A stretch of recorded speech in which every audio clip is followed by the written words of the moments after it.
নমস্কার বন্ধুরা, আমি শর্মা আর শর্মার রান্নাঘরের আবারও একটা নতুন রেসিপিতে আপনাদের সবাইকে স্বাগতম। আজকে নিয়ে এসেছি নিরামিষ সোয়াবিনের রেসিপি। আমরা বাড়িতে সবাই এই সোয়াবিন রান্না করে থাকি, তবে আমি যেভাবে নিরামিষ সোয়াবিন রান্না করি সেই রেসিপি আজকে শেয়ার করব আপনাদের সঙ্গে। আজকের রেসিপিটি বানানোর জন্য আমি এখানে 100 গ্রাম সোয়াবিন নিয়েছি। সোয়াবিনটা একেবারে শুকনো আছে এখনও। আর নিয়েছি এর সাথে আলু। এখানে আমি দুটো মিডিয়াম সাইজের আলুকে এইভাবে বড় বড় আর ডুমো ডুমো করে কেটে নিয়েছি। কেটে ভালো করে ধুয়ে নিয়েছি। এর সাথে নিয়েছি আদা বাটা, টমেটো পেস্ট আর নিয়েছি টক দই। টক দইটা আমি ফেটিয়ে নিয়েছি। আর নিয়েছি দুটো কাঁচা লঙ্কা। এরপর একটা কড়াই বসিয়ে দিয়েছি। কড়াইটা খুব ভালো করে গরম করে নিয়ে এতে দিয়ে দিচ্ছি কিছুটা জল। জল দেওয়া হয়ে গেছে। এরপর আমি এর মধ্যে অ্যাড করছি সামান্য লবণ। লবণ দিয়ে এই লবণটা আমি নেড়েচেড়ে জলের সাথে খুব ভালো করে মিশিয়ে দিচ্ছি। মেশানো হয়ে গেছে। এবার অপেক্ষা করব জলটা গরম হওয়া পর্যন্ত। দেখুন এখানে জলটা গরম হয়ে গেছে। এরপর আমি সোয়াবিনগুলো এই জলের মধ্যে দিয়ে দিচ্ছি। জলের মধ্যে দিয়ে সোয়াবিনটাকে আমি এইভাবে নেড়েচেড়ে একটু জলের সাথে মিশিয়ে নিচ্ছি। মিশিয়ে নিয়ে আমি এই সোয়াবিনটা 1 মিনিট সিদ্ধ করে নেব। এইভাবে সিদ্ধ করলে সোয়াবিনটা যেরকম সফট হবে, সেরকম সোয়াবিনের মধ্যে যে একটা বাজে গন্ধ থাকে সেই গন্ধটাও অনেকটা কেটে যাবে। আমি এখানে সোয়াবিনটা এইভাবে সিদ্ধ করে নিই। আপনারা যদি চান তাহলে গরম জলের মধ্যে সোয়াবিনটা কিন্তু ভিজিয়েও রাখতে পারেন, তবে সিদ্ধ করে নিলে এই প্রসেসটা খুব তাড়াতাড়ি হয়। দেখুন এখানে আমি সোয়াবিনটাকে মিডিয়াম আঁচে 1 মিনিট সিদ্ধ করে নিয়েছি। এতেই কিন্তু সোয়াবিনগুলো বেশ ফুলে উঠেছে আর ভালোভাবে সিদ্ধ হয়ে গেছে। এরপর আমি গ্যাসের ফ্লেম অফ করে একটা ঝাঁঝরির সাহায্যে এই সোয়াবিনগুলো সব একটা প্লেটের মধ্যে জল ঝরিয়ে তুলে নিচ্ছি।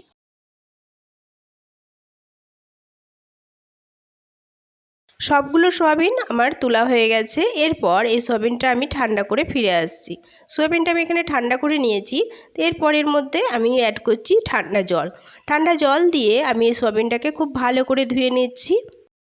এখানে সোয়াবিনটা 1-2 বার জল পাল্টে ধুয়ে নিতে হবে।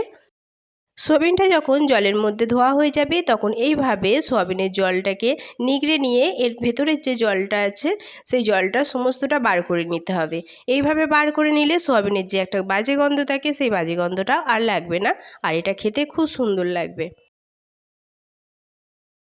এইভাবে সমস্ত সোয়াবিনগুলোরই আমি জল চিপে বার করে নিয়েছি। দেখুন এগুলো একটা পাত্রে আমি রেখে দিয়েছি। দিয়ে এরপর সোয়াবিন রান্না করার জন্য আমি একটা কড়াই বসিয়ে দিয়েছি ওভেনে। কড়াইটা খুব ভালো করে আমি গরম করে নিয়েছি। এরপর এর মধ্যে দিয়ে দিচ্ছি কিছুটা সর্ষের তেল।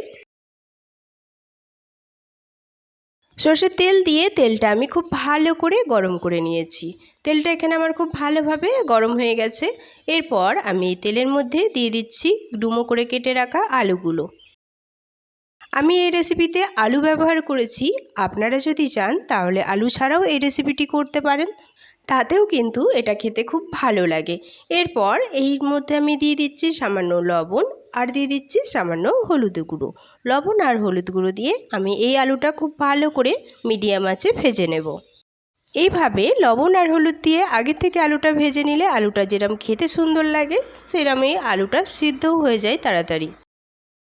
এইভাবে নিরামিষ সোয়াবিন রান্না করলে এটা কিন্তু খেতেও খুব সুন্দর হয়।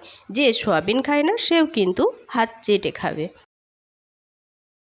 বাড়িতে যখন কোনো সবজি থাকে না বা কোনো নিরামিষ দিনে আমি এই রেসিপিটি বাড়িতে করি, আর এটা কিন্তু খুব সুন্দর হয় খেতে।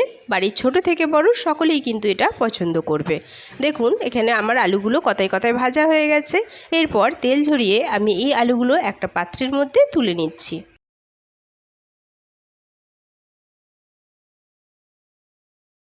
সবগুলো আলু আমার এখানে তোলা হয়ে গেছে। এবার এই তেলের মধ্যেই আমি যে সোয়াবিন রেখেছিলাম সেই সোয়াবিনগুলো দিয়ে দিচ্ছি। সোয়াবিন দিয়ে এটাকে একটু ভালো করে নেড়েচেড়ে তেলের সাথে মিশিয়ে দিচ্ছি। মেশানো হয়ে গেছে। এরপর আমি এর মধ্যে অ্যাড করছি সামান্য হলুদের গুঁড়ো। হলুদ গুঁড়ো দিয়ে আমি এই সোয়াবিনটাকে খুব ভালো করে ভেজে নেব।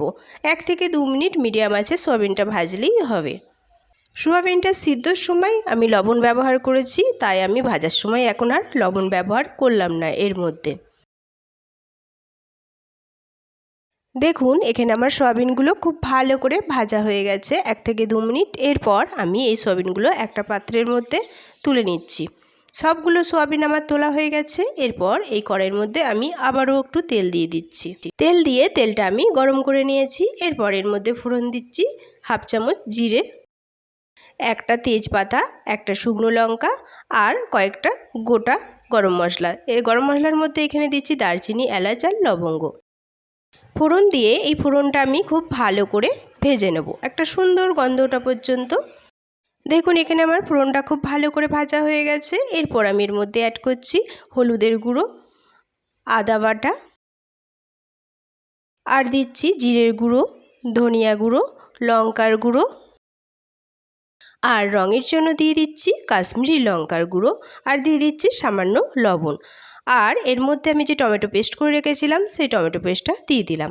এরপর এই সব মশলা আমি ভালো করে মিশিয়ে এটাকে কষিয়ে নেব। টমেটো পেস্টের মধ্যে এখানে জল আছে, তাই কিন্তু মশলা কষানোর সময় আমি আর জল দিলাম না। এই টমেটো পেস্ট দিয়েই এই মশলাটা আমি খুব ভালো করে কষিয়ে নেব। মশলা কষানোর সময় আমি আঁচটা লো টু মিডিয়ামের মধ্যে রেখেছি। এই মশলা কষাতে কষাতে সকলকে আবারও সেই একই কথা মনে করিয়ে দিই, যারা আমার চ্যানেলে নতুন প্লিজ প্লিজ প্লিজ আমার চ্যানেলটি একটু সাবস্ক্রাইব করে আমার পাশে থেকে যাবেন, আর পাশে থাকা বেল বাটনটি অন করে রাখবেন, যাতে আমি কোনো রেসিপি ছাড়লে তার নোটিফিকেশান সবার আগে আপনার কাছে পৌঁছায়। আর যেসব বন্ধুরা আমাকে অলরেডি বন্ধু করে রেখেছেন তাদের অসংখ্য অসংখ্য ধন্যবাদ। দেখুন কথায় কথায় আমার কিন্তু এখানে মশলাটা খুব ভালো করে কষানো হয়ে গেছে।